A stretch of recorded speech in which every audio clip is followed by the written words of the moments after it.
Have you ever driven a side-by-side at 70 miles an hour or more across the desert? Have you ever seen a dragon in the desert? Have you ever been to Salvation Mountain? How about sit on the beach and watch people paraglide? We have, and we're about to bring you there. Roll intro.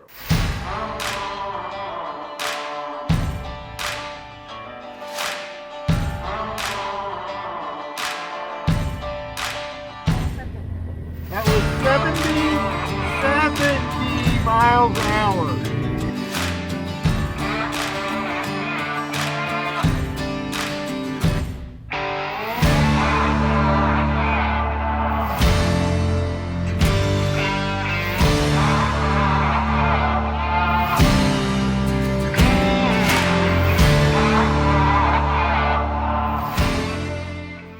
Welcome to our channel. I'm Gordon. And I'm Alice. And we're roaming with the Ramsays.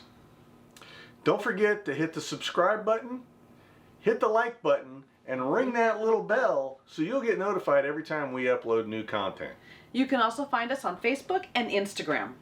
So after our fun in the Las Vegas area, which if you haven't watched that video, there's a link above for you, we decided it was time to head south and visit family in the Salton Sea area. So we traveled down to the Ocotillo Wells area so we could spend time with family. And if you're not familiar, Ocotillo Wells has a park, an off-highway recreational vehicle park that's 85,000 acres. Huge. Plenty of cool things to see out there that we're bringing to you, such as the pumpkin patch and the Valley of the Little People. That was really super cool. Really neat stuff down there. Now, on the western boundary and part of the northern boundary is the Anza Borrego State Park, which is a 600,000 acre park. Now, that park is not open to off-highway recreational vehicles. However, if you have a Jeep or a four-wheel drive that is registered, it's legal for you to take that off into that area. So there's a lot of opportunity to have a lot of fun down there. And boondocking? Oh my word. Boondocking down there is insane. You Basically, love to you're boondock? just driving along the road, you see a spot you like, pull over, set up camp, it's good to go. And you'll see a lot of groups down there. Around the weekends, it's kind of interesting. You really get to see them coming in on Fridays and then they leave on Sundays.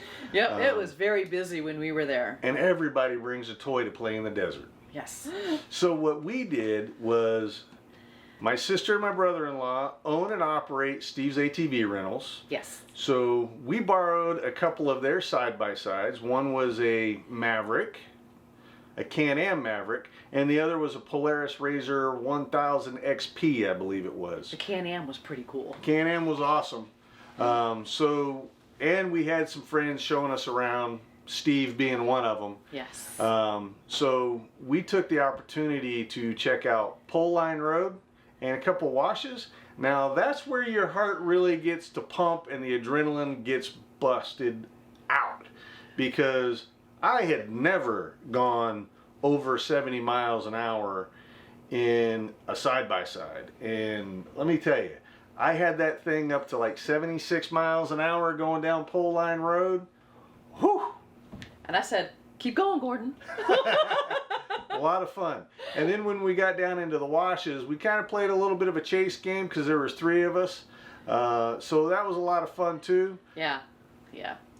Very dusty, so plan on getting dirty. Plan on getting dirty if you go down there. Now, the other thing that's really cool about the area is the uniqueness of the trail system.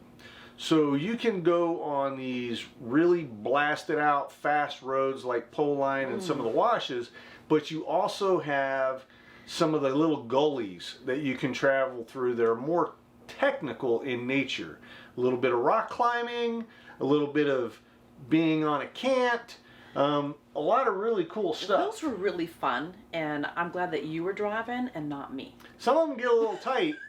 Sometimes you go to part way around the corner and you have to back up and make it the rest of the way. There's a little bit of hill climbs, and then of course coming down some steep hills as well. Yeah. So a lot of fun. I remember one time we were like almost sideways, and I was like, "Do I need to lean this way to keep it on the road, or are we Right? gonna just fall over?" And there's also some destinations that you can go to out there. Oh yeah. There's a couple that we went to, Pumpkin Patch being one of them. Uh-huh. Now Pumpkin Patch is you get to this spot in the desert where these big round rocks, and they kind of look like pumpkins laying on the surface.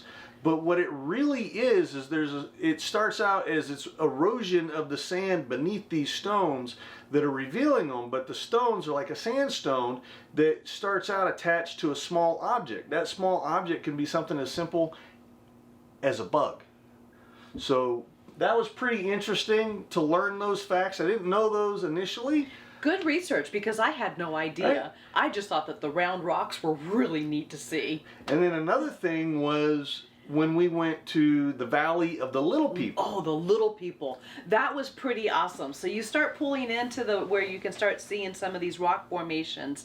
And then people dress these rock formations up. They'll stack more rocks, and they'll put hats and sunglasses and t-shirts of all kinds. Everybody really loved the sunglasses. I think almost every single one of them had sunglasses on. Well, you're in the desert, so you need sunglasses. So it was really super neat to see how creative some people would get dressing up these rock formations. Highly recommend going out there if you can. And you're gonna need somebody who knows the area to get for there. Sure. Because it's not on the maps. So after we had all of this fun out in the dirty desert, It was very dirty. we went to Borrego Springs, which is about 30 miles away. And in Borrego Springs, they have the Borrego Valley, and they have this amazing metal art sculptures put throughout different areas that you could go out and you can either drive through, you could walk through, bicycle, we saw bicycles, however you want to view it. There is several miles of it to watch, to go out and see. It's really super cool. So, tip, if you go into one of the local bookstores, you can buy a pamphlet that will describe each one of these different metal arts that are out there. So that was really cool. My favorite was the Serpent. Now this is over 350 feet long. It took about 3 months for them to create it, and then 3 months for them to actually put it out there. And the way that they put it out in the desert is it looks like he goes under the road and comes out again on the other side. So that was really neat. There's a lot of like prehistoric animals out there, Right. and also some today sculptures out there. Stuff, you like find some of people, find some of a scorpion, fighting a grasshopper. Some really cool stuff. Now it's not all just confined to one small area. It's This is very spread out over miles. Yeah. So what we did was we took the truck and we drove from one to the other. Some of them are fairly close, but there are some that are miles apart. And it's really cool to see this stuff. And, just a great way for the area to display art. Yeah. And just a cool thing to go and check out. So make sure that you stop and have lunch at one of the many wonderful restaurants while you're there in Borrego Springs also. Another really cool thing that we did while we were there was go and check out Salvation Mountain. This place was very interesting. Very unique in experience, really, because Salvation Mountain, in essence, is an area that was built by a man named Leonard Knight, who has since passed. And his whole goal was some sort of spreading the message about God is love. Now, I'm sure you've seen Salvation Mountain either in some sort of a video, a music video, movies, photos, because it has appeared in many different places. We wanted to go and check it out just because of the uniqueness and the neatness of it all.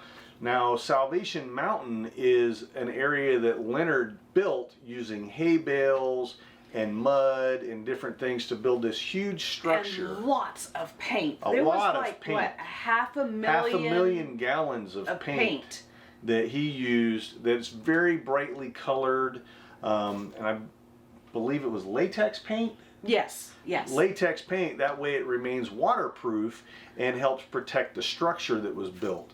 Now, we weren't able to go into some of the nooks and crannies because they were closed off due to COVID. Another thing that you need to try and do every weekend, if you go down to the Salton Sea Beach area, paragliders. They're everywhere. Everywhere. I thought that was pretty cool to see those taking off and flying around and then landing again, and that was really neat. Hey, we'd like to say thanks for watching and thanks for all the support. We really do appreciate it. Week after week, we pick up a few more subscribers, and it means a lot to us that you enjoy the videos that we're putting out there and the information we're providing, and we hope that you actually get something from each video that we put out. So if you did get this far in the video, please give us a like. Leave us a comment of which sport you like to do. Absolutely. Ready to go? Ready to go. All right, let's do it.